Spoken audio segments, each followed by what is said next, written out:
Ladies and gentlemen, before we continue with our program here tonight, let's give the good folks from SECO a round of applause for our remote and our reserves for this evening. Thank you so much for all your hard work and dedication.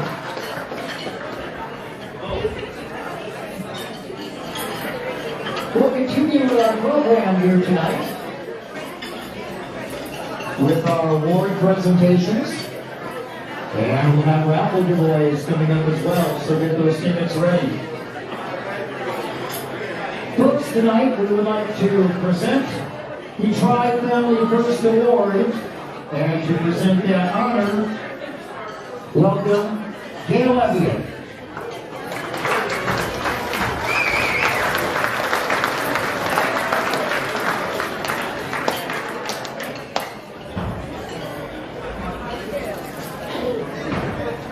Gail Elliott heading her way to the stage here.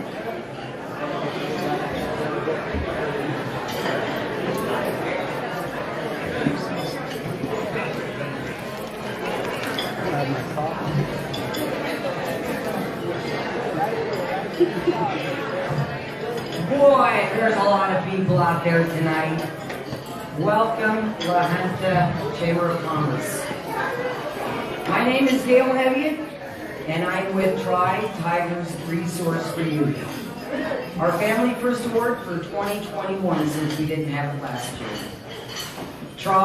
Tigers Resources for Youth is a group of dedicated individuals who pre-pandemic brought about community events like luminaries around the city park every Christmas Eve. If you haven't seen it, you've missed a lot.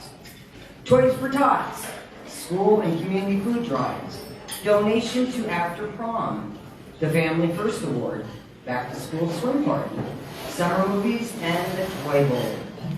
We can't even begin to tell you how excited we are for the things to get back to some sort of normal. Do I hear an amen? Amen. All right. Every year, Tiger Resources for Youth gives out a Family First Award. This award is given to an individual or a group who we believe has helped further our community and the message that is Tiger Resources for Youth. This year is no different. Although this year's recipient is no longer with us, his lasting impact still resonates within our group and our community.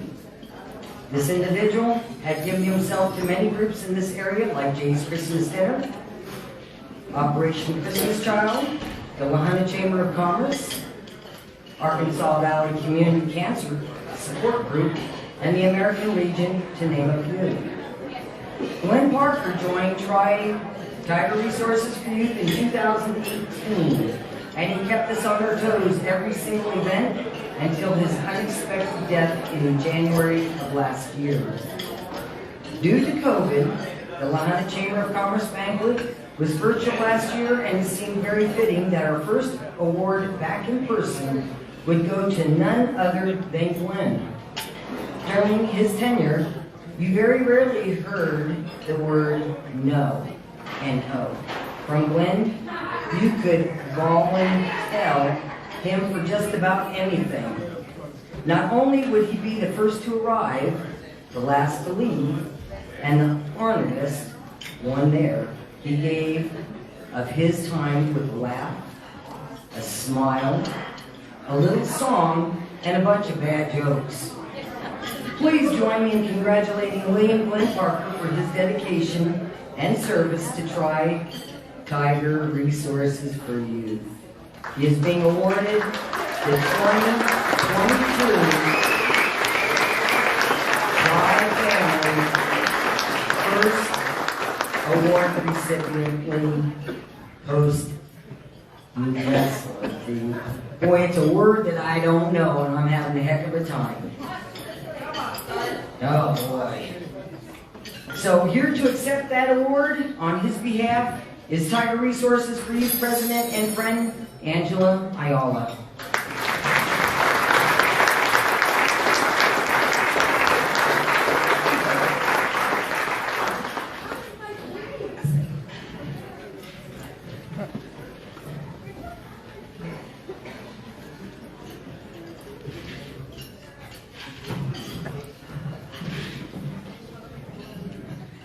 On behalf of Glenn Parker, I want to say thank you for this award.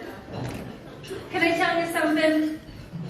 I just know that Glenn Parker, Glenny, would have loved to be here. He was never one to shy away from a microphone. His absence is something that we will fill in this community for many, many years to come. Personally, I fill his void every single day. Hey, Boo Boo, I love you and I miss you. Thank you all for this award.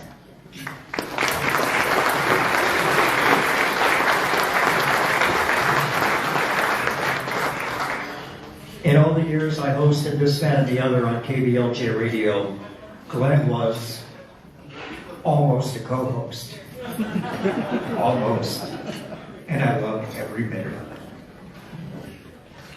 Before you go on next award, we have some things to give away. Somebody told me that they'd be up here with some raffle tickets to announce. So, check those numbers. What are we giving away first? Tarantula stuff. I hope you like spiders.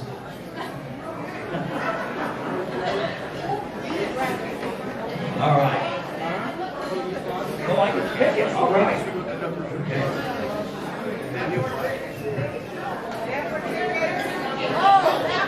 Well, we've got 8 more tries. We're good. There's 8 more chances. You want to get it right now or what?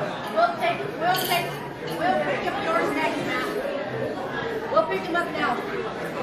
All right, are we doing this one? Yeah. We're going to do this one. Hopefully they don't like spiders. And the winner is 378453. 378453. Over here? Out where?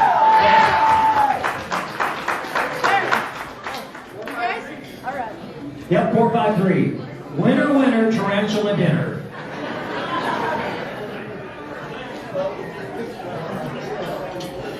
Oh, more tarantula stuff.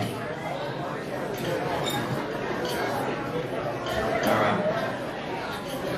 Come on, Maddie, get those up here. Oh, here, Matt. I'll pick those in. All right, more tarantula goodies. 378478. 478. At the same table. Holy cow, they like spiders over there.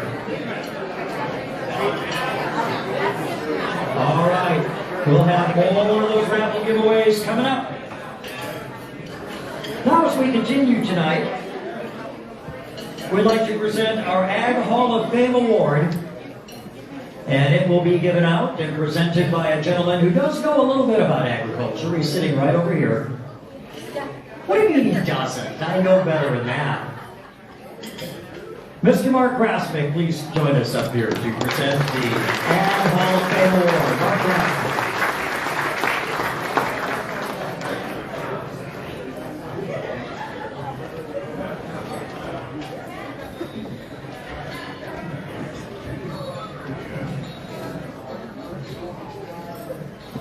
Well, Pat introduced me. I guess I don't have to introduce myself. You'll have to excuse my glasses. I brought the wrong color, but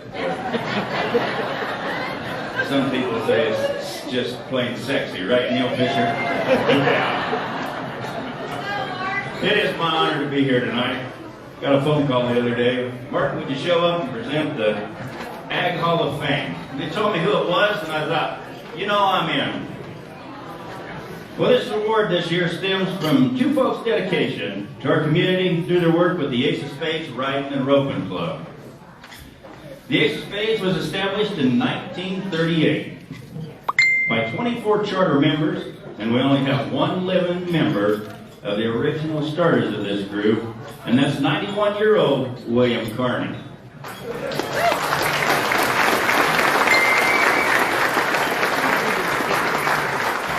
The kids' rodeo is tied to the Ace of Spades, and it's pretty much the same folks. You see them on one side, they're the president this year, the vice president the next year. They swap it around a little bit. But a big event here in the valley, and I don't know, sometimes it kind of gets a little bit forgotten. You know, it's the old rednecks that move them up north of town up here, but they do bring a lot of people to town, many states. Colorado, Kansas, Oklahoma, had some California, Nevada, you name it. There's been some long travels coming into the kids' rodeo. In 1962, the city of La Junta and the Ace of Spades came to an agreement for the club to use the rodeo grounds north of La Junta. With the club maintaining the grounds, and the city kind of covered some of the costs, but this is where all the volunteers come in, the many volunteers for many years. It takes countless man and woman hours. Gotta get that in there, right, lady? I've seen an eye coming around there. Don't skip that mark. But as with many organizations, there's many ideas and opinions, and a big lack of money to help accomplish them. And that's where these two recipients of this year's Ag Hall of Fame Award comes from. They jumped in, they took it upon themselves to start the Raise the Roof project, to build a roof over the grandstands at the rodeo grounds. After several years of work and fundraising, this is the year that people get to sit in the shade during the August rodeo here in the valley. But before I introduce them, I've got a little bit more to tell you. Yes, you know, the roof stands out. You can see it, you drive by it, you know somebody done it. And when I tell you who done it, you'll remember them a little bit. But what we all forget is all the work that goes on behind the scenes. Lots of hours, and it's a family tradition. You know, you can see these young people out here working. They're there because mom and dad and grandpa. This thing was about 84 years old, so you know it took quite a few people. Well, these two, they've been part of the group since they were born. I cut this down for you a little bit. Some 50, 60 years ago. I didn't want to make them sound too old, and I didn't want to get that evil eye coming out of the corner here. But countless hours, them, their families, and you can say for a fact that they've been there since they were born, because when their folks was going to the rodeo, they were dragging these two right along with them. And when they got old enough, they were expected to work. You might have been 6, 7 years old, but you were picking up trash. We need a little weight on the harrow back here, so we pile 14 kids on the back of it and drag it back and forth up and down through the arena. And I know this, you know, all for a fact. I announced the kids' rodeo for about 16 years. It sounds like a long time, but, you know, compared to these two, it's a drop in the bucket. They've been there their whole life. All I can claim is about 16 years. And, you know, I got thinking about it a little bit. Several years ago, I started this rodeo. I believe it was the 50th anniversary. I had a year or two in there, and my math might be off. I'm not very smart, so don't count backwards. But I believe it was 50 years ago, and it started out something like this. Good afternoon and welcome to La Junta, Colorado, and 50 years of the kids' rodeo. This year, it'll start out with welcome to La Junta, Colorado, 85 years of the kids' rodeo, and you know who will be there? Teresa Walls and Kevin Wagner.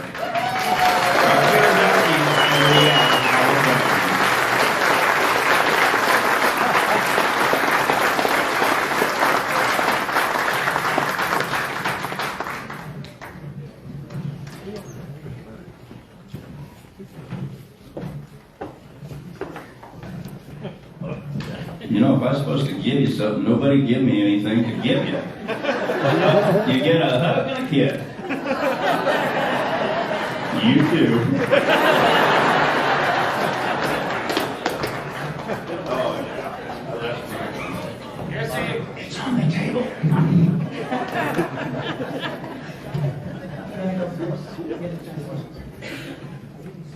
Kevin's the president. He gets to speak first. Well, thank you, Mark, and thank you, everyone. We started Raise the Roof in 2019. It all started because Kevin and I always are thinking of something, but before we go any further, the Raise the Roof was a project that we've been working on, and Kevin's been working on forever, all of us. And we met at Walmart one day, and I said, Kevin, I have this idea. I said, what do we need to do? And we talked about the roof, and I said, okay, it's become Raise the Roof. My brother Jim is here with his wife Debbie. And our daddy was at the very first kids rodeo in 1938.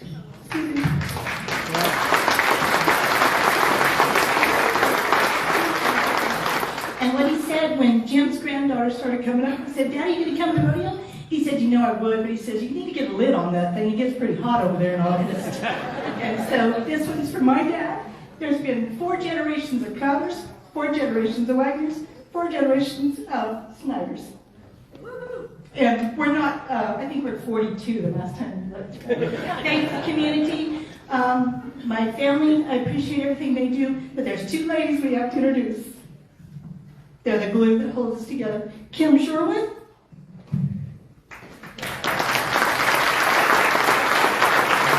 And Jackie Schiffel, because Kevin and I dragged him into that.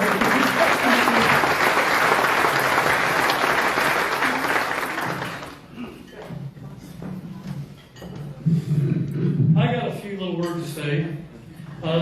First, I would like to, I can't thank everybody that's helped with this, but I would like to thank my lovely wife, Ann. She wasn't able to make it tonight. She had to go to a basketball game. My grandsons in junior high ball down at Kim, and they were in the championship game, and I got a text a while ago they got beat by 6 points. But he's a 6th grader, and he plays tough ball. So anyway, so I want to thank her because she put up with me for a long time, and that takes a lot. So, and then the one I really want to thank is all the rodeo fans that have supported and donated towards Kids Rodeo, with the Kids Rodeo and the Ace of Spades. One of the big things that's always been out there, it's like Teresa said, we need to get a shade out there. It's hot in August. And one of my biggest goals is to get a roof on that grandstand. And it finally happened. And they one thing they say, or it's even like a song, they say, chase your dream. Well, getting that roof on the grandstand was a dream for me. It happened. And I'm so excited that it happened. So I want to thank all the rodeo fans and everybody that supported and helped and donated out there for that. And then another big thanks, I think there was a couple ladies that nominated us for this award, Judy Carney and Jamie Petramala. And them's 2 ladies that has helped us out a lot, you know, and they've been just very helpful and really good friends, and I want to thank them. And then I want to thank the La Junta Chamber of Commerce for putting all this on and for 120 years worth and just presenting us with this award. I'm really proud to be here tonight. So anyway, that's my speech. I'm not a real good talker, but I enjoy talking, but I don't speak real correct, so sorry. But I want to thank everybody for helping us and getting that roof on. And so we'll see you at the Kids Rodeo this year.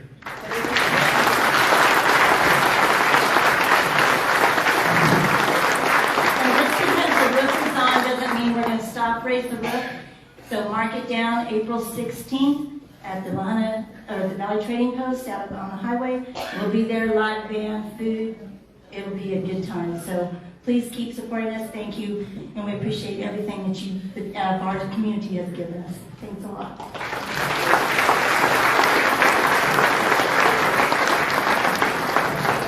Thank you, Teresa and Kevin, for your dedication to that project. All I've got to say is that the future's so bright, Grassmick's gotta wear shades. I think we have some more goodies to raffle off right here, so let's see what we have in store now.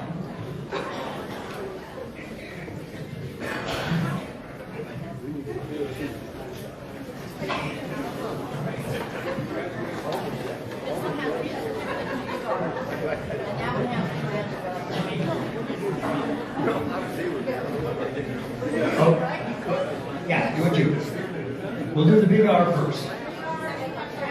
Okay, we got a $75 gift card for Big R.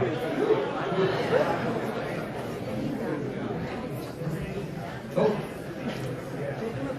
And the winner is 378 306. 306. Mr. Rizzuto. All right.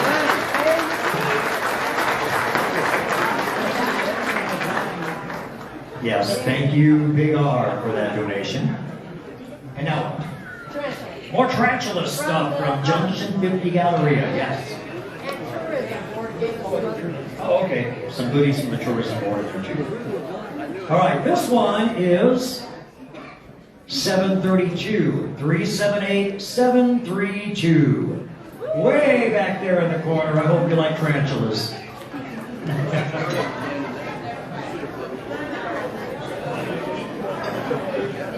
And thank you very much.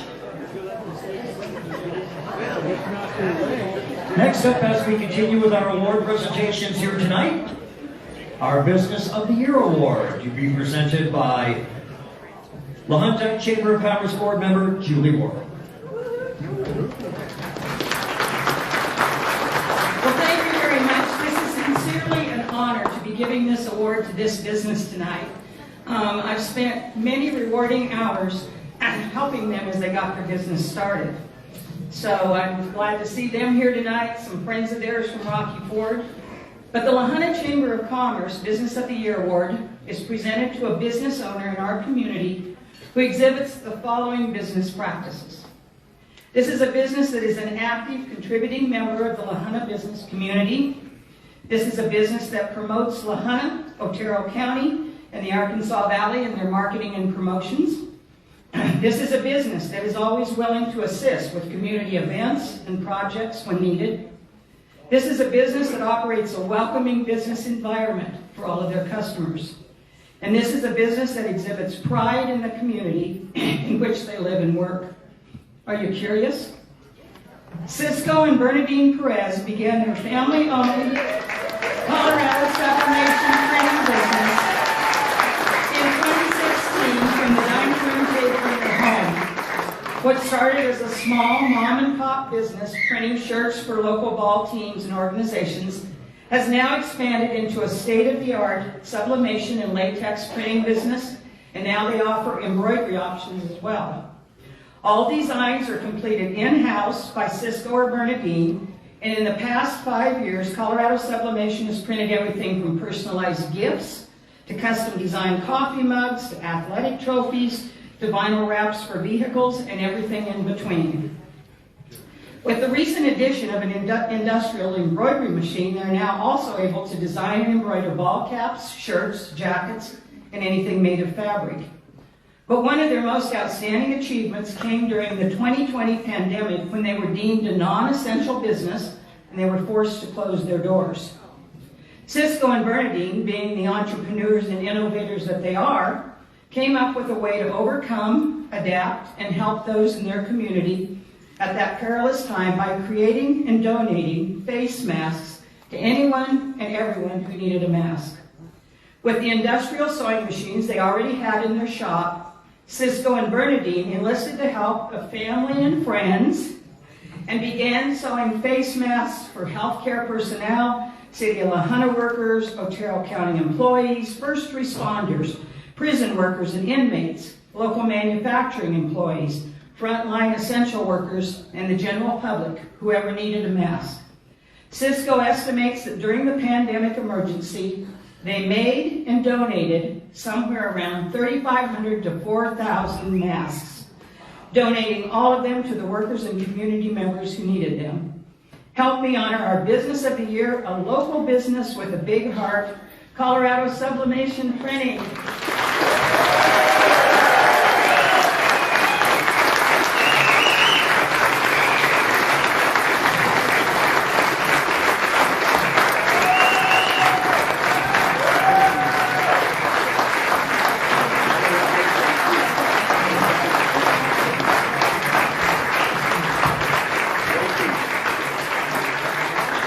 Thank you, everyone. This is a huge privilege for us to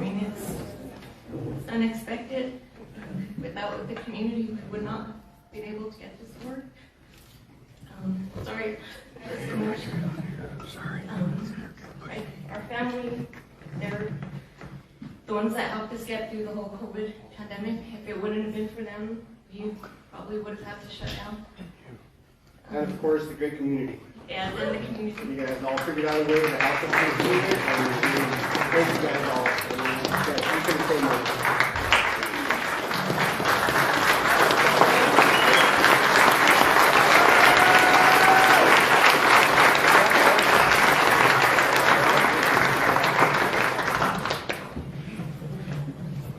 Thank you for your dedication. Well, let's see. We have more goodies to give away, don't we?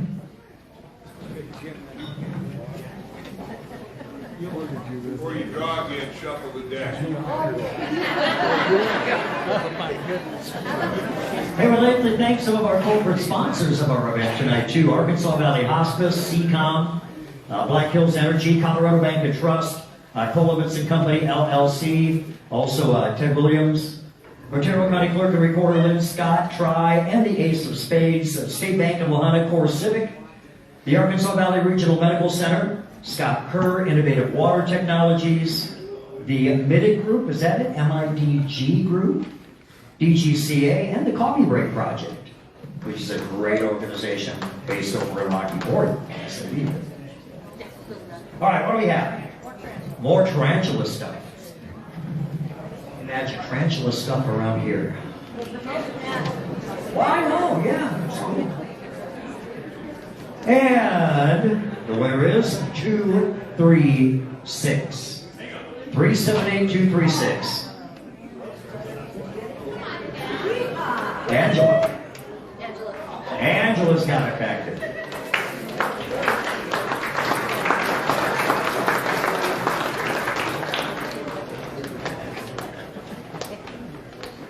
Yeah, mix them up back there. They're blaming me for grabbing, wrong tickets or something. Maybe if I do it with my right hand. But I am left-handed anyway. We'll try it. We'll try it this way. Yep, Scat Brothers and a bunch of that Pedro Bloody Mary mix. The basket for that. We love you, Pedro. 387. 378-387. Going once. Come on, somebody wants it. 387.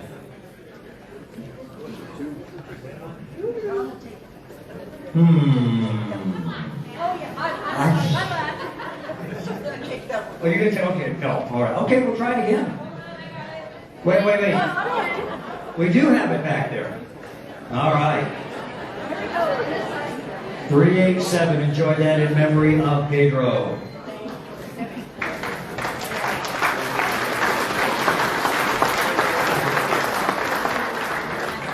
There's a lot of great happenings in La Junta and around the Arkansas Valley every year. Many of these events are annuals. Many of them are maybe a one-off, but they're all a lot of fun. And we all need to support these events that happen around our area. And here to present the Event of the Year Award from the La Junta Chamber of Commerce Board, we have Amy Grajeda and Roberta Calkins Mendoza.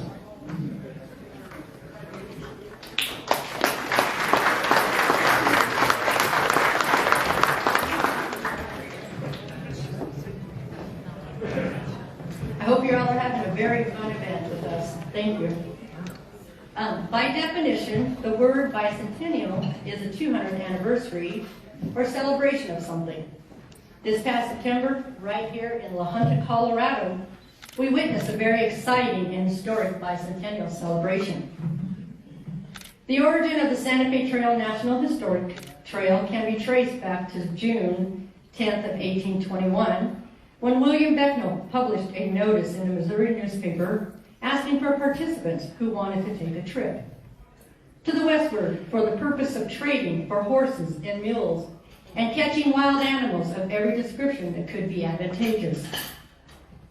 That began our now 200-year tenure of the Santa Fe Trail as a commercial highway for settlers heading west, with goods being moved from place to place. The trail was also the beginning of new ideas and cultures and people that changed the landscape along the way. During the 2021 bicentennial year, events happened all along the trail, from Kansas City, Missouri to Santa Fe, New Mexico, and beyond. But one of the signature events of the Santa Fe Trail 200 celebration took place during a 5-day symposium in September of 2021. The event was hosted at Otero College and Bent's Old Fort National Historic Site and attracted more visitors in those 5 days than those that had visited the fort during July and August of 2021 combined. The symposium included living history displays depicting 19th century hunters, merchants, and tradesmen. Additionally, there were talks, presentations, vendor displays, bus tours, and a Mexican food buffet for all the symposium participants, and of course, there was Western entertainment. The planning for the Bicentennial Symposium celebration began in September 2016. 5 years of planning. Before the event, members of the Bent's Fort chapter of the Santa Fe Trail Association made up most of that planning committee. And the 25-plus committee members, they lived in Kansas, Southeast Colorado, New Mexico, and Hawaii. And they met regularly to plan the symposium during that 5-year period, using conference calls, emails, and the good old telephone. Because remember, folks, that before Zoom and Google Meets became so commonplace, they had to use all the other techniques. But the event came off seamlessly, at least to the watching public, and it was estimated that there were more, or at least 400 people present at that buffalo prime rib dinner served inside of the fort on that Saturday night as the symposium ended. So may I ask you to join us as the La Junta Chamber of Commerce honors those members of the Bent's Fort chapter of the Santa Fe Trail Association for their efforts in hosting our event of the year. Representatives of that chapter, can you please come up and join us here on stage? We have LaDonna Hutton and Kevin Lindo. They were our co-chairs of that planning committee.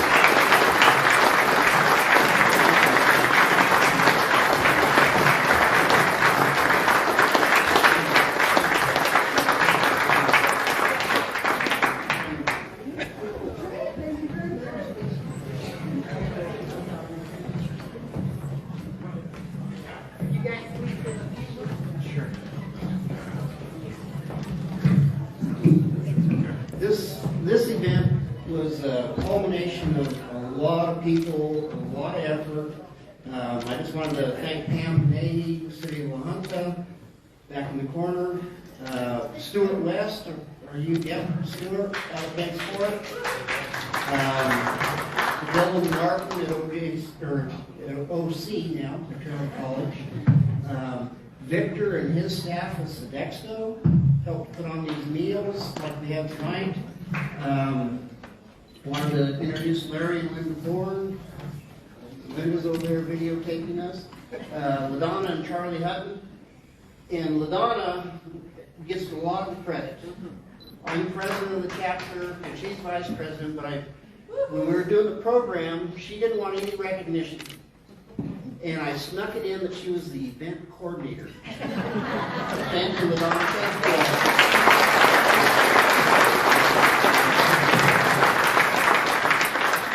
Thank you. What a wonderful honor this is. After 5 years, this is really a wonderful culmination to our planning. There were probably 26 to 30 people on our planning committee, and all of those people, you know, as they always say, it takes a village. But it also takes all of our spouses and all of our families. And all of the city of La Junta, we filled up every single lodging room in La Junta for those 5 days. There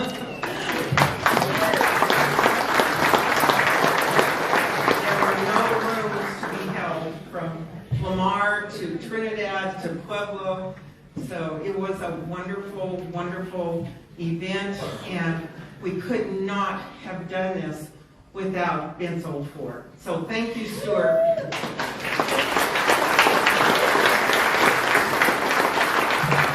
Thank you all, and thank you for this wonderful, wonderful recognition.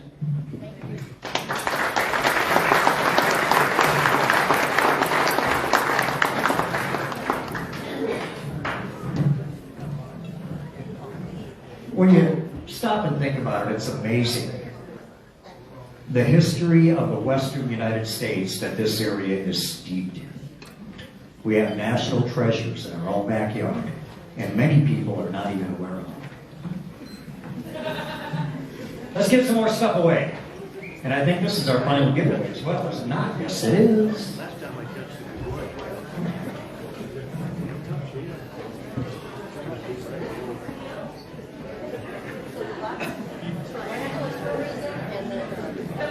Okay, more tarantula goodies from Junction 50 Galleria. They like tarantulas over there. We like tarantulas. Yes, we do. 656 378 656.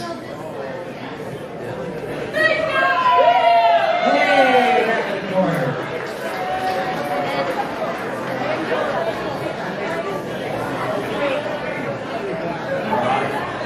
And last but not least, we have the jewel goodies here, the jewel chest from La Junta Trading Company.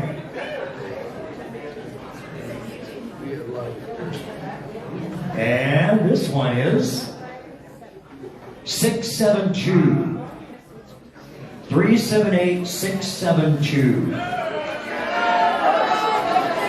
They're cleaning up over here in this corner. Yes, they are.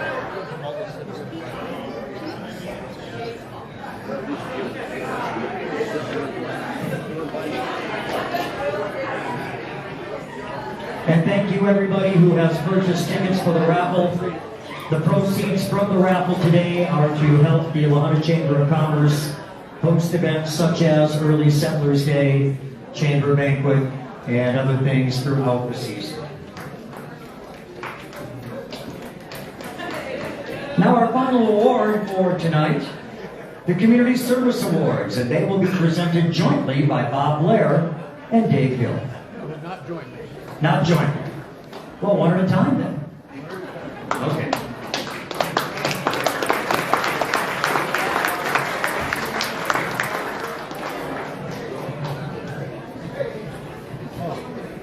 Sometimes these things are funny and fun. Sometimes they're serious. Sometimes they're just plain boring. And I'm going to try to avoid the last one. But if anybody gets tired of it, just hold your hand up and I'll stop talking immediately. Your wife held her hand up. Did she? She does that every night. It is my great, great pleasure to make this presentation tonight. I don't think it's any secret as to who it is going to. There's only been, in the 70 years of this banquet, there's only been 9 organizations selected as a Community Service Award. Tonight is the 10th. And that, I'll tell you right now, is for the entire staff at Arkansas Valley Regional Medical Center for the work that they've done over the last 2 years in a difficult situation. And tonight, I'm going to ask them to stand when I call their name. We have representatives, certainly not all of the 290 people could be here. Some have to work. But tonight, representing the various departments of the hospital, our Chief Executive Officer, Lynn Kroll. Would you stand, Lynn?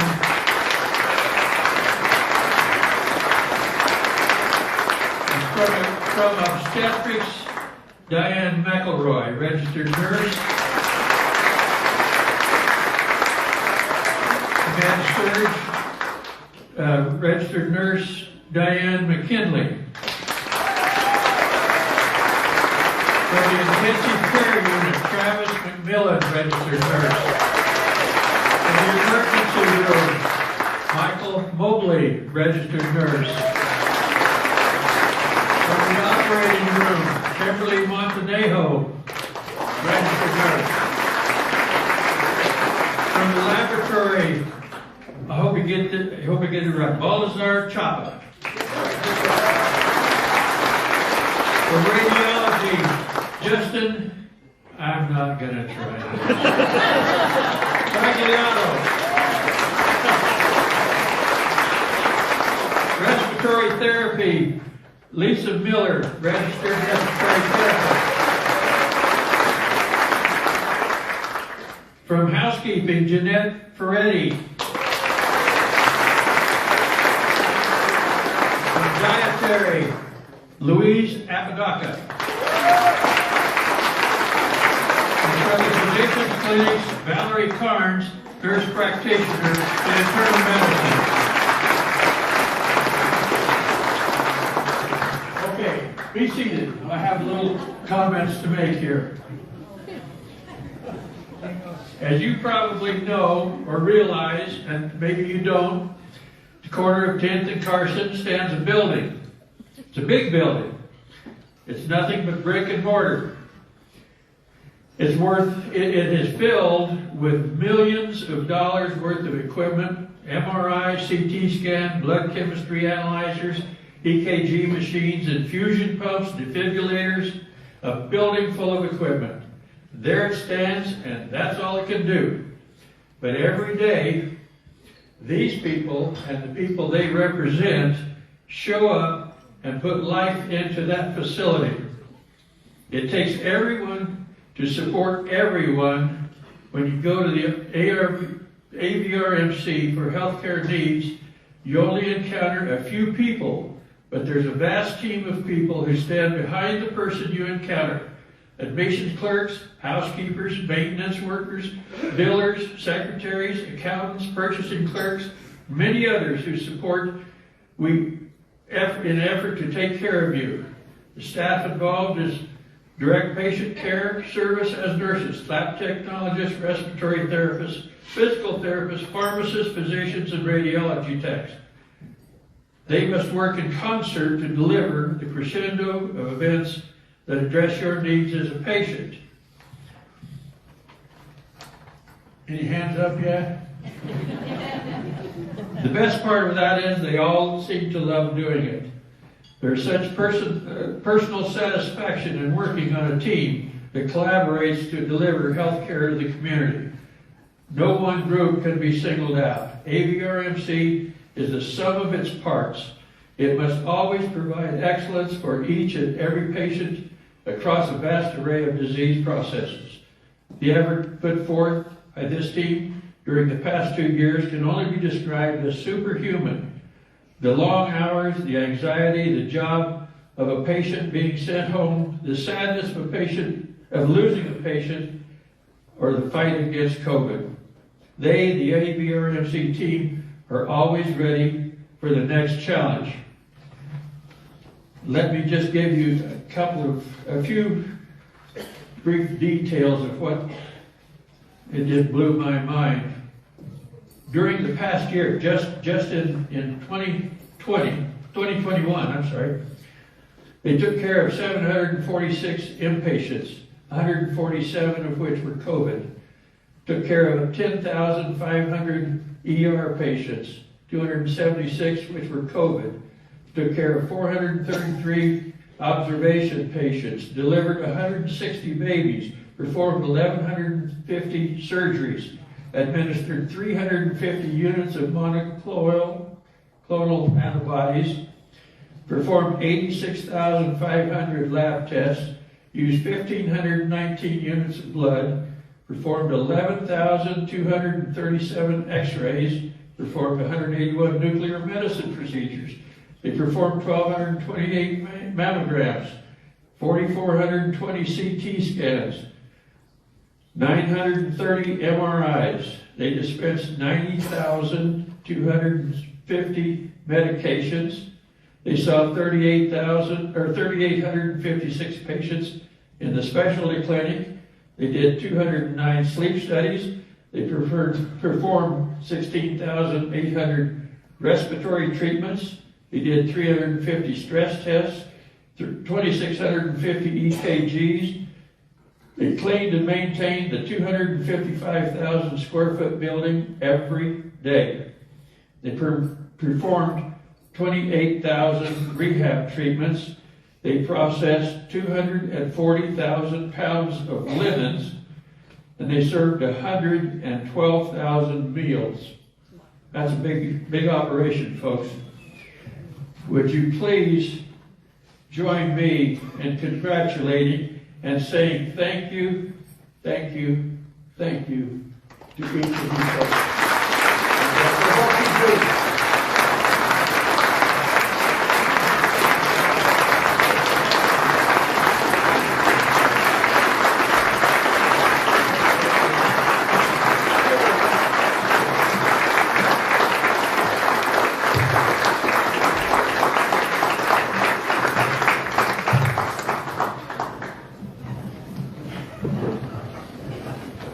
Thank you for what you do with us all. Okay.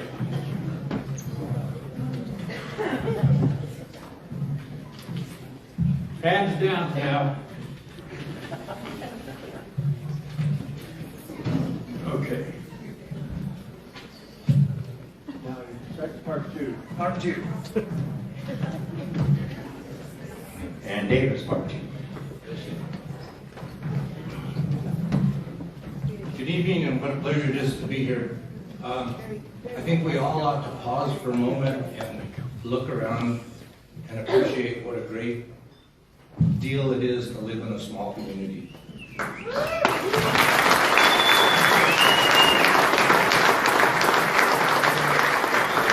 know, there's people that live in the city that haven't served on a damn board anywhere. And here we've got people that serve on one and then another, and like somebody said earlier, they just pass the baton to a different, and it just goes around and around, and what a great atmosphere it is. Okay, with that said, I need to straighten out a couple of things in your program. Where did I put it? It says that in 2020, Clean Valley Recycling was the recipient. That year, also Jerry is incorrect. They were a recipient with Jerry Gonzalez. It was a co-deal. So we have 2020's award, which was for the hospital, and I'm going to do the 2021.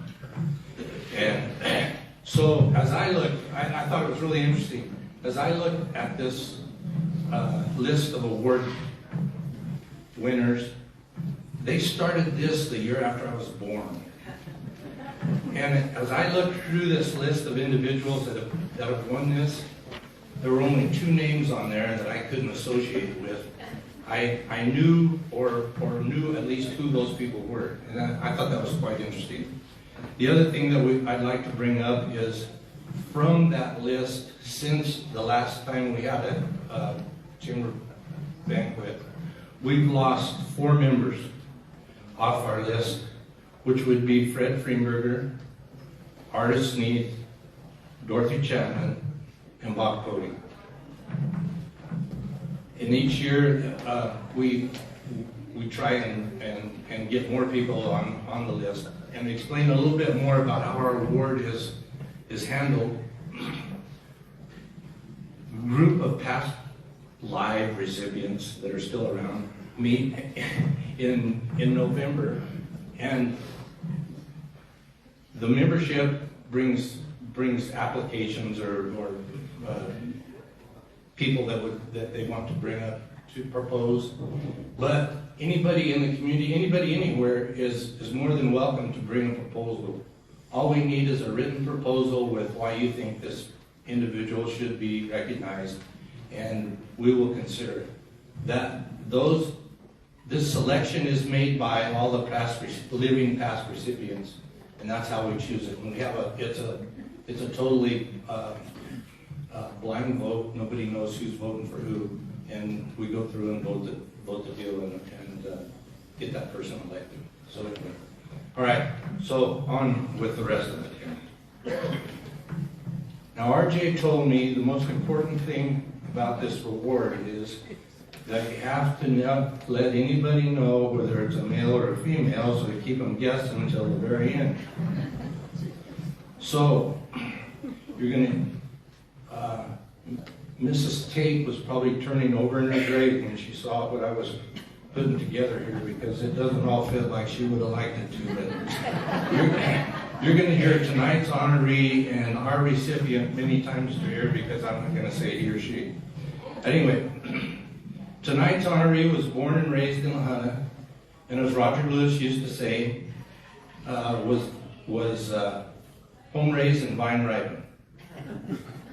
Our recipient attended school from primary all the way through high school in La Junta, except for 1 year in Pritchett in the 4th grade, and the last semester of the 12th grade in Boulder. However, here we go, he or she came back to La Junta for high school graduation. Our recipient's parents moved often, and it is said that tonight's honoree was had a well-rounded education, having attended every grade school in town before they were finished. Poor he.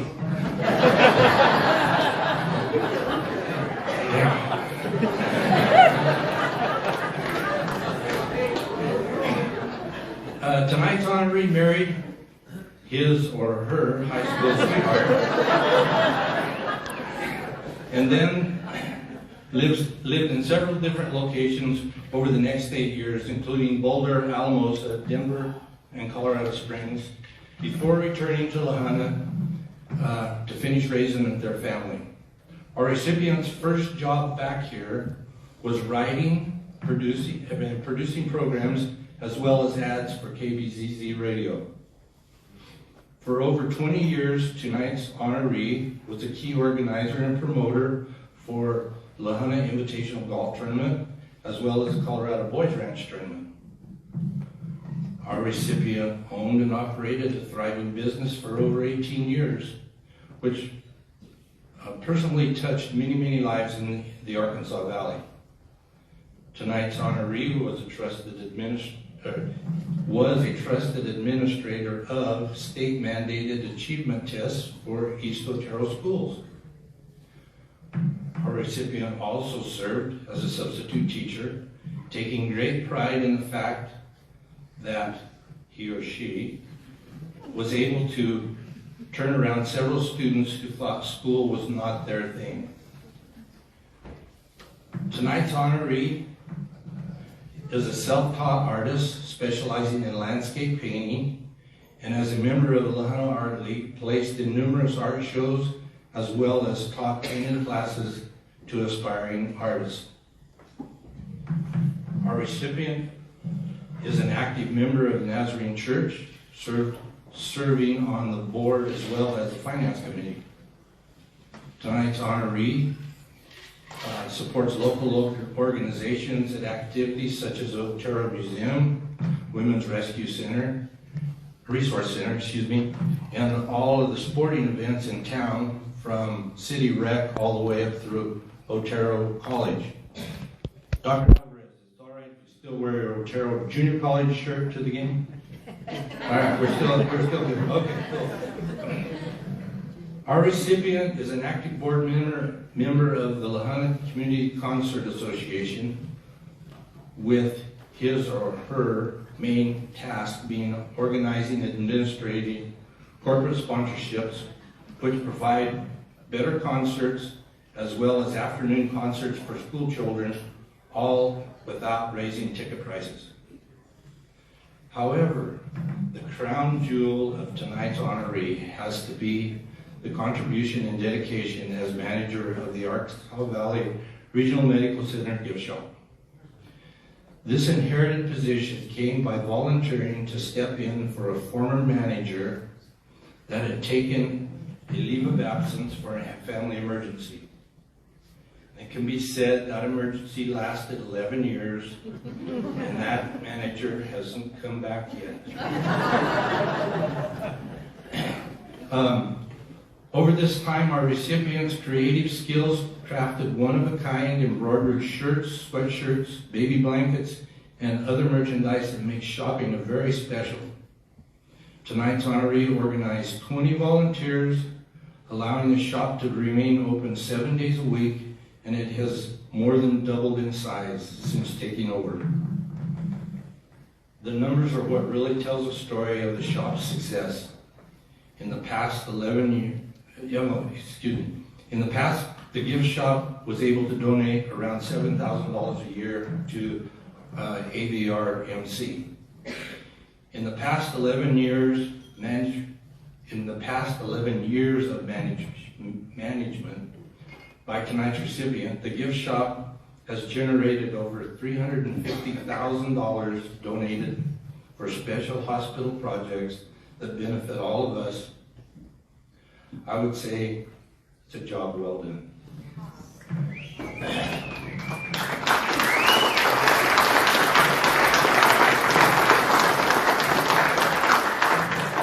All of our recipients' immediate family plan to be here tonight. But you know, sometimes things happen. Fortunately,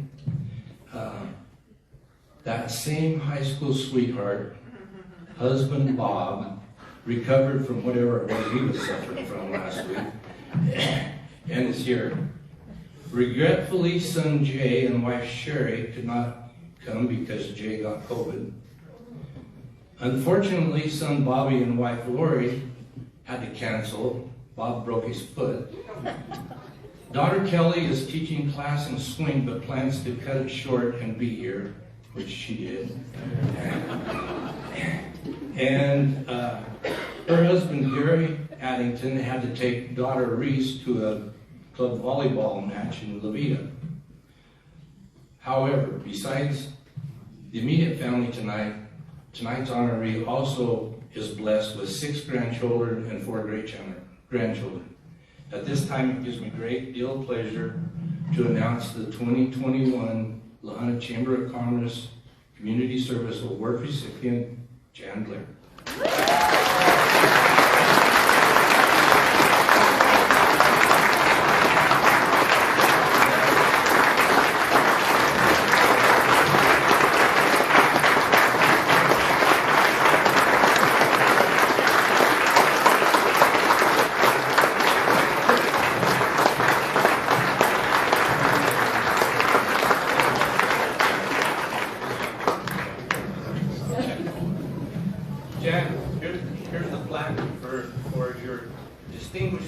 To the community and to all of us, for sure. We appreciate it.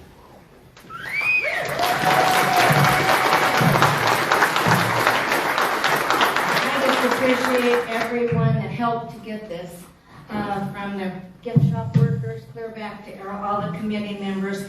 Like I said, it takes a village, and I certainly didn't do this by myself. I've had so many great friends and helpers through all of this.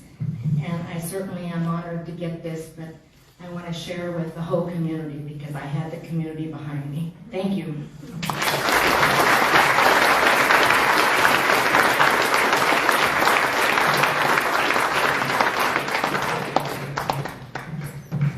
And congratulations, Jan. It's indeed very well deserved. And now our chamber president, Mr. Greg Coleman, with some words.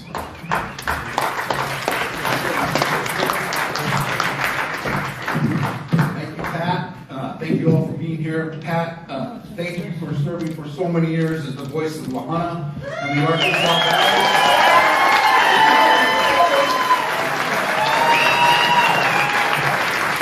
We hope you enjoy your retirement.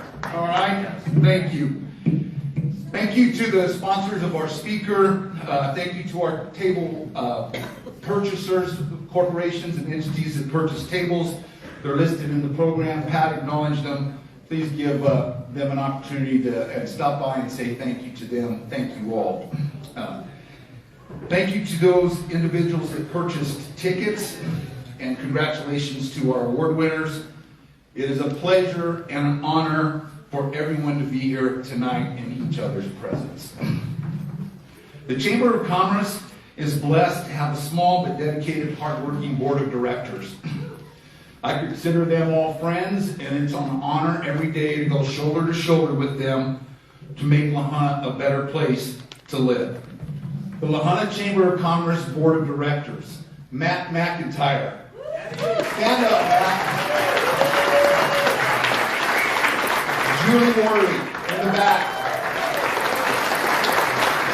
Amy Tompkins Mendoza.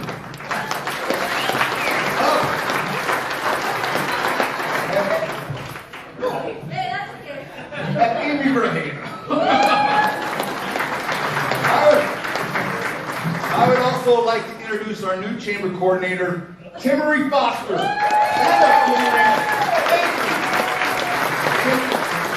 Timmery thought up, designed, and made the centerpieces for this evening's dinner. Thank you, Timmery. We assembled tonight, as we have in this community for over 120 years, on the last Monday of January. And we assembled as citizens, as a business community, as elected officials, as public servants, as entrepreneurs, and as young people that have chosen to live, work, play, and raise a family in La Junta. We come together as an agriculture community that grows the finest melons in the world and stocks the greatest sale yards west of the Mississippi. We come together tonight as a small town with a huge spirit. We are La Junta, and we look forward to the future.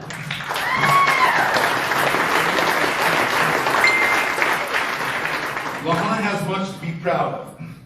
In the face of everything we do in our daily lives and the challenges we face and we've overcome, we sometimes forget, and we've acknowledged some of those things that make this such a special place.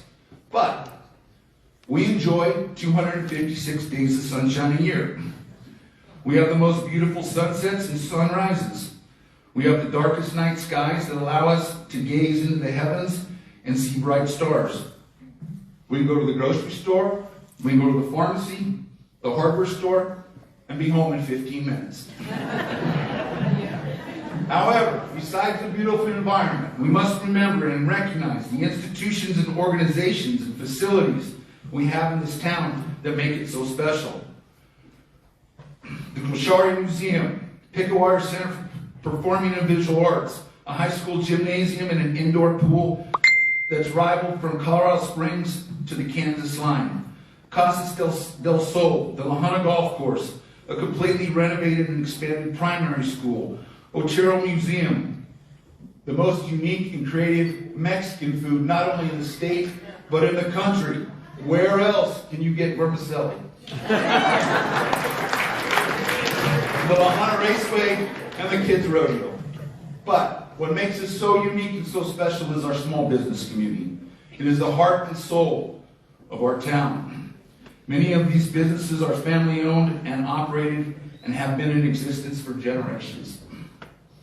They not only contribute economically to our community, but are an essential part of the fabric and soul of La Junta, Colorado. 2022 is going to be a big year for the Chamber and for our town. Some of the activities that are going to take place but are not excluded. The Chamber of Commerce will host 2 community meetings to solicit ideas and gain input about how we can better serve our community and our members. We're exploring partnering with the Rocky Mountain Youth Leadership Foundation to encourage local high school students to attend a leadership program. We had a working lunch with them on Friday, and we look forward to announcing details of this in the near future. We will work with La Junta Tourism to promote the first annual Tarantula Festival. The Chamber is excited to re-engage with our partners, the Mavericks, to bring the very best service to support our local businesses. And thank you to the Mavericks for hosting the bar tonight. Over the next year, Otero College has received funding from the state for health and safety improvements to McDivitt Gym, asbestos removal and seat replacement at the Humanity Center. In addition, there will be several roof replacement projects around campus, and the college will partner with the city for improvements to the 22nd Street baseball field. We support the city, the county, the school district, and the college in our shared vision and determination to create a livable, functioning, and thriving community. We will host our annual chamber events, which are listed on the back of your program. A special note, next year, January 30th, 2023. While 2022 is bright and exciting, we cannot move forward with acknowledging and honoring our past. We, as a chamber and as a community, have accomplished many things over the past year and have much to be proud of. We achieved these successes with our partnership and valuable people in our community, and we did this together and as one and have achieved a great many of accomplishments. A few to be highlighted. The La Junta Health Service District broke ground on a new state-of-the-art long-term care facility, and they are ahead of schedule. On September 11th, the Chamber held the annual Early Settlers Day program and honored the memory of the 20th anniversary of the 9/11 celebration. We raised an American flag high in pride, high and proud, and paid tribute to the victims from Colorado. Thank you to the La Junta Fire Department, the Rocky Ford Fire Department, and Wayne Walters. Otero Junior College became Otero College, and now has the highest percentage of first-generation students in the entire state community college system.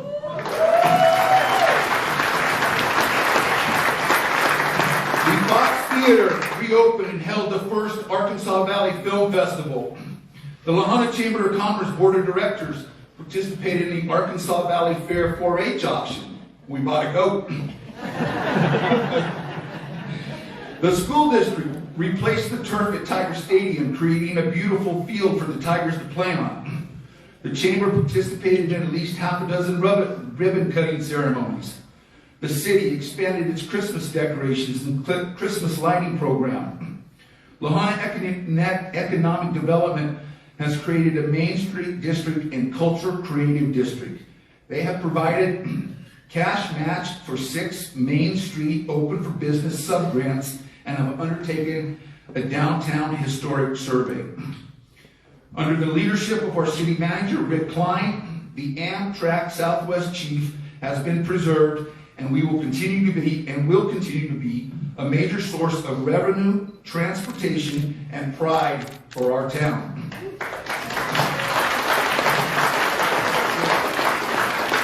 We look forward to more exciting news about the Southwest Chief in the coming year. And a notable member of our business community recognized the continuing rise in the cost of living and gave a pay increase to all hourly employees, and increased starting pay to $15 an hour. This has improved their recruitment, retention, and productivity. Thank you, Lewis.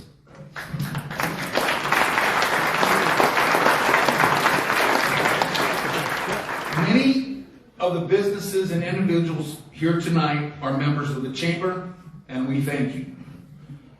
For the 2022 Chamber year, we have elected to reduce our membership fees in an effort to meet our community where they are and give more people an opportunity to become active members of the Chamber of Commerce. Our primary source of revenue for our day-to-day operations is membership dues.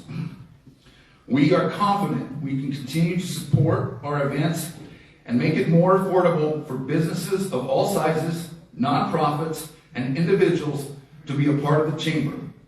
Remember, the Chamber of Commerce is your Chamber of Commerce, and we want you to be a part of it. This year's success was accomplished as a community and as a board working together. We have overcome many obstacles and challenges. And again, it would not have been done without all of you in this room, the partnerships we have formed, and the members of the board of directors. Matt, Roberta, Julie, Amy, thank you, and welcome Timmery. Thank you all for coming to the 120th Annual Chamber of Commerce Banquet. Thank you for everything you do to make this a wonderful community. Thank you so very much. Enjoy the rest of the evening.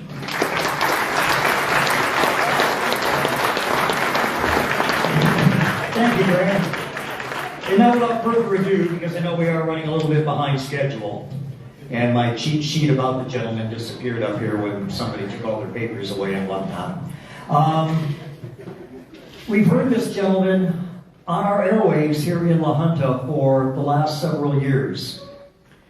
And he is an agricultural advocate. Some call him an agricultural activist. We are all involved in agriculture, whether you work in agriculture or whether you just eat. We are all involved in one way or another. And this man is behind everything agriculture. I'd like to present to you radio personality, TV personality, and podcaster, Trent Luce. Thank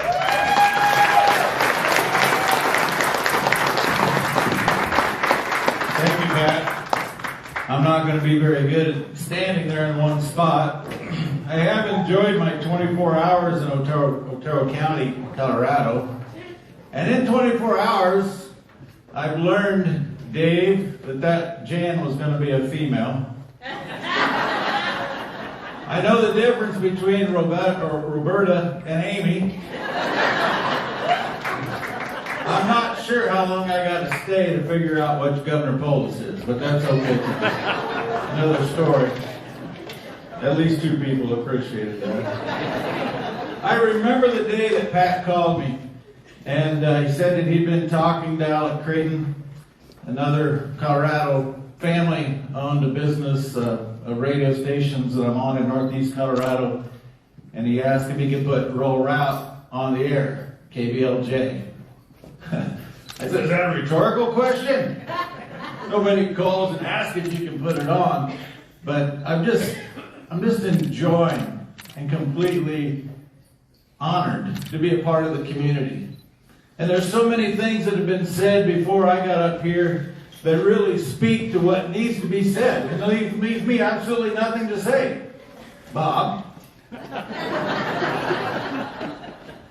But I just want to go through a few things. You know, first of all, I want to answer the most common question that I get, and that is, Trent, we do listen to you on KBLJ. We know that you spoke in 41 states last year, and yet you still tell people that you're a rancher. I wonder how big can your ranch really be? So it's wise for me just to fess up and let you all know it's just as big as my wife can handle. Which isn't a joke. That's actually what it is. We do have 100 sows, 100 cows, 20 horses, and we do not employ anybody. We had 3 slave laborers, and now we've only got 1 at home. So we have to remedy all of those situations. But 22 years ago, I decided that I wanted to be a person that was out there connecting the food producer to the food consumer. And it's been an absolutely fantastic run. I've had the great privilege of speaking in 48 states in the United States and on 4 continents. And what I have been a part of in the past 24 hours, not just this evening, but the drill sergeant, Julie Worley, put me under. In fact, the last thing that she said to me this afternoon at 2:38, she looked at me on getting out of her car and saying, Trent, that meeting will be over at 9:15. So set your alarm. I'll be done at 9:14:59. But she did what is most important. She got me to meet and be with the people. And Jim, that's been the entire theme of what we talked about here this evening. I had no idea that I'd be sitting here looking at the guy that the building is named after. You should be a legend and go, you're still here. You're a legend and still here, so that's all good. And now I got Nebraskans over here that are current presidents. So we're loaded with presidents in the audience. Thank you, Dr. Alvarez. Appreciate that. And of course, you can just tell who the really good elected officials are when you show up somewhere. Because they're right on you, right, Ed? They're all about making sure that we know. But you know what? That's what it's about. I think that we had a crash course in the last 2 years coming back to what's really important, because we got to thinking that it was really important that we communicate with somebody via Snapchat or TikTok, or we do something fancy running around the country, and there's nothing. It's like my grandfather Calvin J. Luce actually told me, who passed in 2006 at the age of 88. He understood and taught me there's nothing more important than looking somebody in the eye and having a conversation. And that's back where we are. I'm not going to pretend I knew this, although I am a great fan and student of Western history. The Santa Fe Trail is one of those two places that I'd really like to accomplish in my life, or riding a horse or a mule or driving a team. The Oregon Trail and the Santa Fe Trail. Does anybody know how long it took to go from one end to the other in 1821 through 1843? Too long, is that what you said? Depends on how fast your horse was, right? 8 to 10 weeks. Wow. My math's okay then, isn't it? And if I send Julie a text and she doesn't get back to me in 7 minutes, I'm like, what the hell is she doing now? Only then to later learn out she's got a flip phone. She's got to type 4 letters for every word. What the hell? Who's got a flip phone? And a landline at home. Who does that? Think about where we have come from and where we're at today. You know, I do have to tell you one thing that just kind of resonates with me, and I did appreciate the blessing, asking of the blessing, invocation this evening. As a 6th generation United States farmer / rancher, my family came from Germany, Kevin, in 1832 to Quincy, Illinois. And I grew up in Illinois, nowhere close to Chicago, 350 miles away from that cesspool. And my mother still lives. We lost my father 4 years ago to Alzheimer's. My mother still lives on that home farm. My nephew, Grayson, 17, he'll be there to be the 7th generation to take care of that same land. So obviously, generational families, very important to me. I left Illinois in 1988, and we raised 3 daughters in the county that my wife grew up in central Nebraska. But, you know, you look at what all of that means and where we're at, and I honestly believe that we have been tasked with doing God's work. Because, Greg, what we really do, I was going to call you Ralph just to be funny, but I got over it already. Sign your check. But it's in my pocket. So we are tasked with doing God's work, taking care of the creation, improving the creation. Would be despite what you hear on every radio station on the KBLJ, the environment is healthier today than it's ever been. They want you to believe something else, but that's not the case. And it's healthier because we have done a great job at stewardship. We have implemented better organic matter into the soil. We hold moisture better. I could walk you through all of that, but I don't need to because you got podcast radio personalities over here that do that. All right, Lauren's going to fill you in on all of that. But what I want to get to is what we've actually accomplished. In 1900, anybody know how many acres of land it required to produce enough food to feed one person for a year? Is there an ag teacher in the house? I bet an ag teacher would know. Oh, hi, Teresa. I'm trying to teach the other students. She's always got the right answer for me. She's so sassy, I just can't get over it. It took 5 acres of land to produce enough food to feed one person for a year in 1900. But how many tractors did we have in 1900? How much fossil fuel did we use in 1900? 0. So we had horses and mules. And it required 5 acres of land to produce enough food to feed the horses and the mules, Jim. So if you add the 5 acres to feed the horses and the mules, which is the fuel of the day, to the 5 acres to produce the food for the people, it required 10 acres of land to produce enough food to feed one person in 1900. Do you know how many acres of land it takes to feed one person in 2022? Less than a third of an acre. Less than a third of an acre. Thanks to the science, the technology, the sheer grit, determination, and how we have this, everybody who takes care of the land, the farmer, the rancher, they have one real desire. Their desire obviously is not profitability. The desire is, I want to leave this place better than I found it for the next generation. That's our only real desire. And so we come along with all of these hurdles. And you hear about it, and I'm not a fan of Governor Polis, I'll just tell you. It's because he has continually tried to penalize the food producers of this state, a state that is blessed with so many resources. As my friend Chuck Middlebrush, Colorado, reminds me, only one of 2 states in the nation that has 0 water coming into it, and all water leaves. And yet, we have Colorado farmers and ranchers who find a way to make it work to continue to produce more food with fewer resources. We'd like to eliminate a few of those hurdles. We'd like not to show up in Denver every single year and fight to maintain a supply of water just to keep the crop alive. But we do. And that's where we're at. We find out how to continue to fight to stay alive. So with all of that said, I do believe that we are here doing God's work. And it reminds me of Farmer Brown, who passed recently, and he got to the gates. St. Peter was there that day. St. Peter came, and Farmer Brown proudly said, "Farmer Brown, here ready to enter the gates of heaven." St. Peter looks down his list.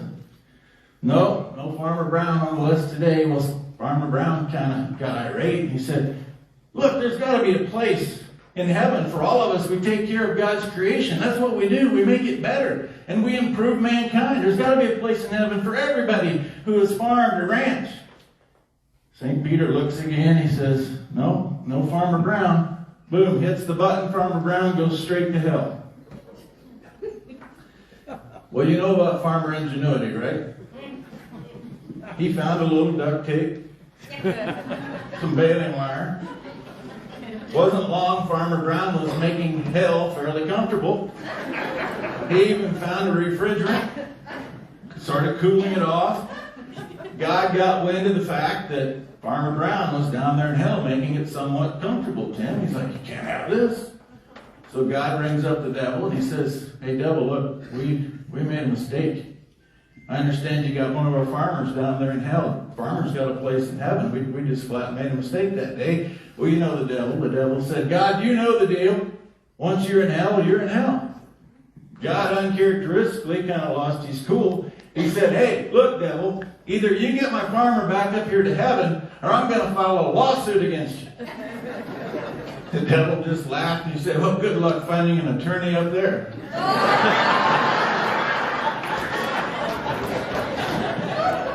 I think that speaks volumes to where we are today.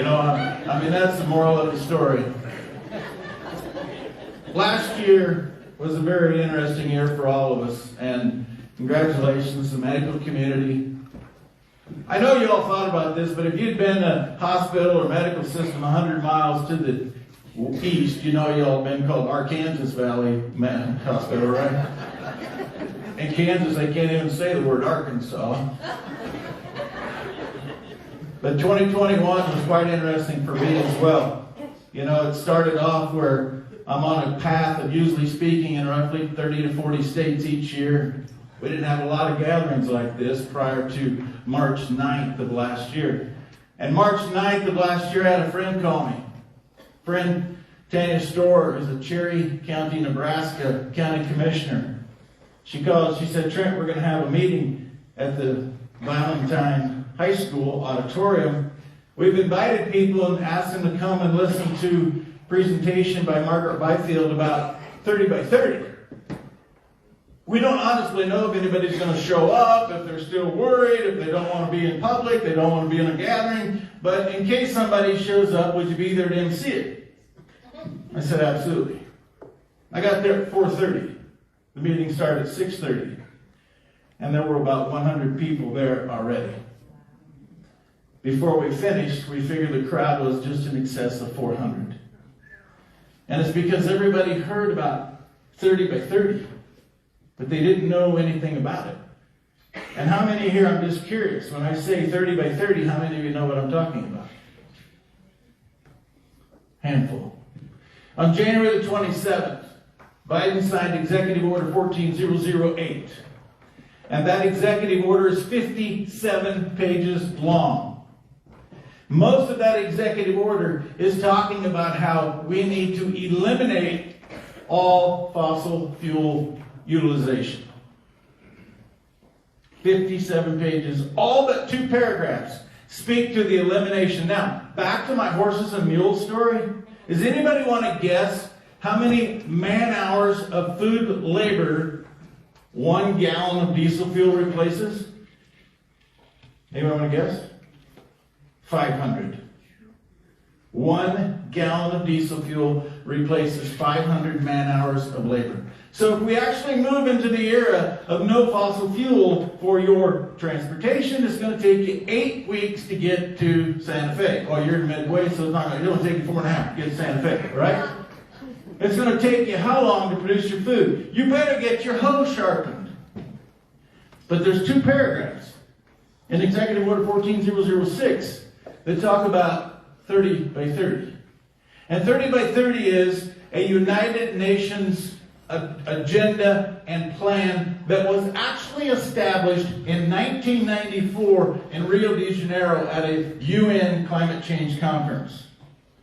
And Biden signs an executive order to put it in place that says that by 2030, 30% of the United States land and water will be under government control. Now, somebody might say, well, conservation easements are a good thing. You know, we need conservation. We have conservation. We have conservation. I just described to you what has happened since 1900 in terms of the efficiency of food production. You know how we accomplished that? We sequestered carbon. We built soil health. We built organic matter in the soil. What is carbon dioxide, by the way? What you breathe out. Exactly what you breathe out. And its purpose? To provide growth for green plants. Feeds plants. It feeds plants. And I did a TV interview this week on Monday. This young man, he didn't know any better. He was talking last week. I did 2 meetings on 30 by 30 in North Dakota, and he was asking me about all of these things. We had 400 people show up at 2 events, 2 different events, 400 each one, in North Dakota last week, in Dickinson and New Salem. And people want to know how to deal with this 30 by 30. And this reporter's asking me, he doesn't have an understanding of land and the overall cycle of life to the point where he can ask me a question. But his last question really spoke volumes to how we have to educate people that don't know what it is that we know. And I know because I've been taking care of land. Well, my wife has, and she tells me what she does so that I can go tell you. But his last question was, well, if we don't implement 30 by 30, how will farmers know how to take care of all the carbon dioxide we produce? That was his question, word for word. And you know we have ethanol plants, coal mines. We have people that are now piping carbon dioxide and burying it in the soil so it doesn't get back in the atmosphere. Who suffers from that? Fewer plants to feed fewer animals to feed fewer people. And I include the animal because 74% of the landmass of the world will not grow food to feed people, but will feed animals. That's why God created a cow. He created a cow because he knew there would never be salad dressing enough to make Bermuda grass taste good. Okay? So you got a cow with a stomach that has 4 chambers that can eat virtually anything. That's like, great. What'd you buy a goat for, by the way? And more importantly, what'd you do with the goat? Tacos. Tacos. That continues the cycle of life right there. That was the purpose of the goat on the planet. Okay? So it's all about that cycle of life. And I bring up a goat because goats will eat things that there is no way an animal should ever eat. It's the best cedar tree control you've ever seen. Only thing is, they eat your shelter belt and they don't go out and eat them in a pasture. I'm like, what's wrong with you goats? Got your goat? But we have to get back to understand the cycle of life. Carbon dioxide feeds the plants. Plants grow, animals eat the plants, and then we eat the animal. Oh, and by the way, another cool thing, the animal poops and refeeds the plants as well. And only in 2022 can somebody try to rationalize with you that if you remove one segment of this cycle of life, you're going to have a better life. It's not possible. And so that's what 30 by 30 is all about. Disrupting the cycle of life. And I'm pretty confident I don't need to tell anybody in southeast Colorado about government coming in and taking land. Particularly if your family's been involved with the Pinyon Canyon expansion program that happened starting in 1984. That's exactly where they want us to go. But as a result of that meeting being a complete success in Valentine, Nebraska, March the 9th, people started organizing meetings all over the country. I spoke about 30 by 30 in 41 states in 2021. And then I met this guy from Rocky Ford, Colorado, that was just a gem. And he sat by me this evening, Norman Kincaid. And he was involved in fighting the National Heritage Area with Kimmy Lewis. And came to Kansas and Nebraska where they want to take 36,000 square miles and put contiguous 36,000 square miles into some form of a government control. You know what we heard here this evening that's more important than anything? All of these things need to happen right here. Otero County is more important than ever. And from the community standpoint, from the county sheriff, there's a little book I carry in my pocket every single day. And this little book tells me that our founding fathers said the best way to govern is for the county commissioners, the sheriff, and the school board to do it right here. And then we tell the folks in Denver what's important. And then Denver tells the folks in Washington, D.C. what's important. And we have missed the boat. But the good news is that I see the momentum. I see where people are beginning to understand we are not going to control what happens in Washington, D.C., but we can create a better opportunity for our kids right here. And in my way of thinking, there is absolutely nothing more important than what happens in those schools, and one of them that I was in today in Rocky Ford, and the message that we're sending to those kids. You know the best part of the Chamber of Commerce? And I already told Norm, I told a lot of people, we got some good young families in this audience. And if we don't send the message to our kids, yes, you should come back home and raise your kids in the same environment and the same community that you grew up in, we lose. We can talk all day and night about the politics in Washington, D.C., which quite frankly I think right now are completely upside down. But it matters more what happens in your house and the message that you send to your kids than anything that a guy named Biden or whoever whispers in his ear is telling him to do. The message that you're sending to your kids. And it's not always message in words. It's message in actions. And just giving those kids the confidence. You know, last week I was in a school system in New Salem, North Dakota. Today I was with Teresa and Eric in a school system, Rocky Ford. And those kids come out of school and they know they are going to go change the world. And then somewhere, after the community college level, we screw them up. I get by with that okay, Tim? All right, sure. We send them to Colorado State and then they never recover. Or maybe I should say Boulder, the University of Colorado. But you know my point. My point is that we need to send a message loud and clear.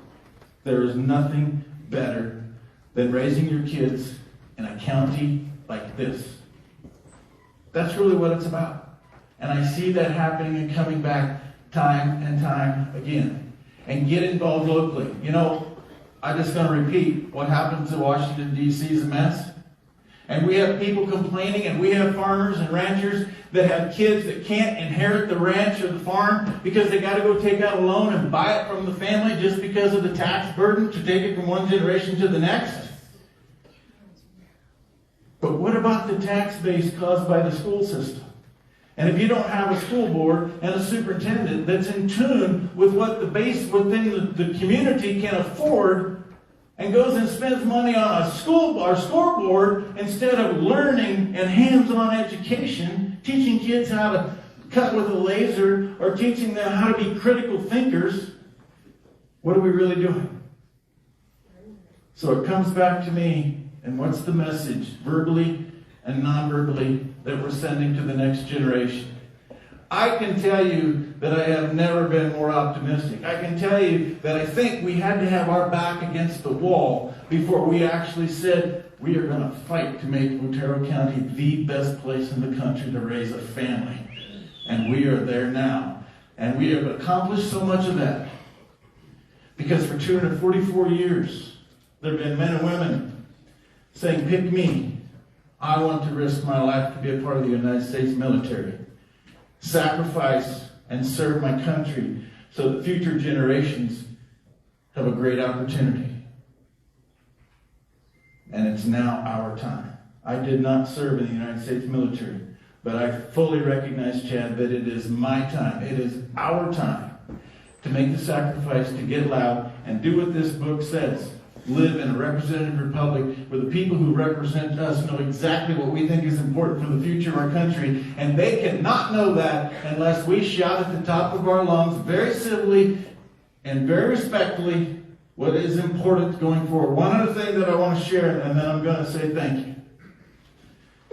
I got on a bus May 18th last spring and was part of a group called Arise USA. 70 days straight, 4 tour buses. We had speaking engagements in 39 states, 57 stops. And you know what I learned in those stops? And one of them was Elizabeth, Colorado. At Running Creek Ranch, we had 700 people that showed up. And the friends were fantastic hosts. All I did was call people I knew in every county. We went from state to state to state, visiting with people that I knew and knew we could host us and have a great event. But I learned that I've been screwing up for a lot of years. And I said something earlier tonight. That was how I thought growing up, that cesspool of Chicago.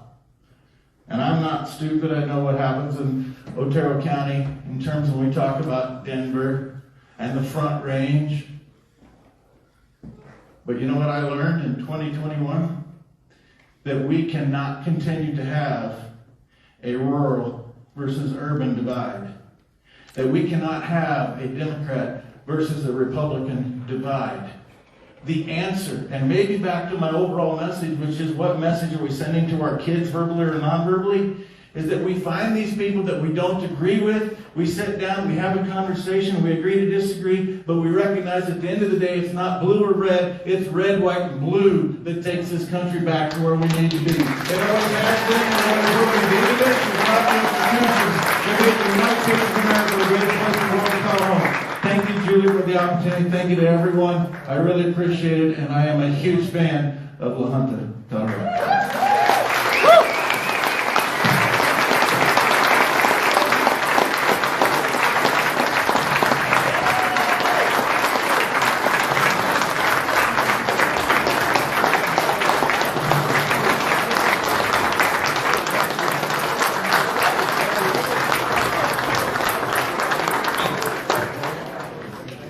Tell him hello.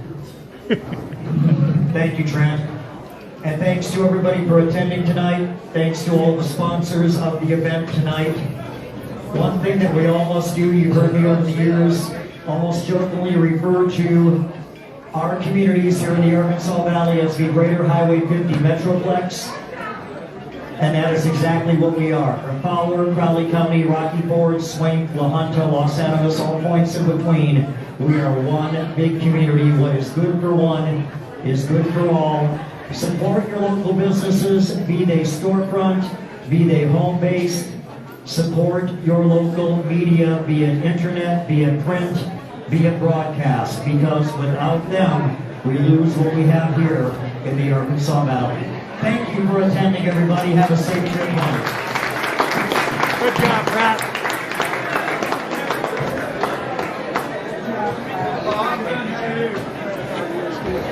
From the Jim Rizzuto Ballroom at Otero College, I'm Adrian Hart for the La Junta Chamber of Commerce on SECOnews.org. Catch up with you later. We're out of town.